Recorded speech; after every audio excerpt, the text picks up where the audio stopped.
म्हणालात तर मी श्रेयसकडे येईन आता. श्रेयस माझ्या डोक्यात एक नाटक बोलतंय. म्हटलं कुठलं?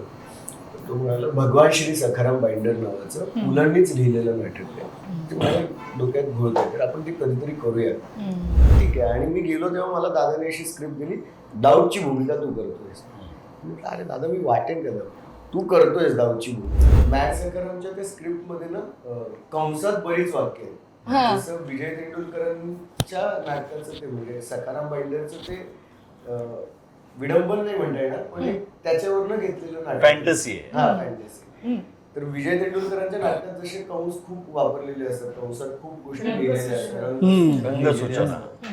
तर तसं पुलंनी या नाटकात रंगसूचना खूप लिहून ठेवली.